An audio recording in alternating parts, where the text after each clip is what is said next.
Good morning প্রিয় বন্ধুরা, তোমরা সবাই কেমন আছো? আজকে আমি পালং শাক দিয়ে রুই মাছ দিয়ে রান্না করেছিলাম, কিন্তু রাতে ভাত খেতে এসে তরকারি খেতে মন চাইতেছে না।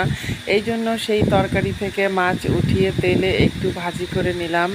তিনটা শুকনা মরিচ ভেজে নিয়েছি, একটু পেঁয়াজ কুচিয়ে নিয়েছি, একটু সরিষার তেল লবণ দিয়ে মাছগুলো ভালো করে ভর্তা করে নেব।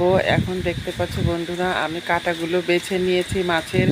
এখন শুকনা মরিচ, পেঁয়াজ এবং সরিষার তেল লবণ দিয়ে আমি ভালো করে ডলে নিচ্ছি বন্ধুরা। মাছটা আমি ভালো করে মাখিয়ে নিব এর সাথে।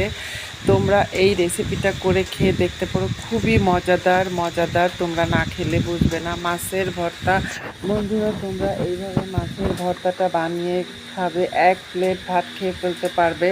বন্ধুরা, আমার কথাটা শুনে তোমরা একটু মাছের ভর্তাটা করে দেখো। থ্যাংক ইউ ভেরি মাচ বন্ধুরা, সাথে থাকার জন্য। দেখবে, লাইক করবে, শেয়ার করবে, কমেন্ট করবে।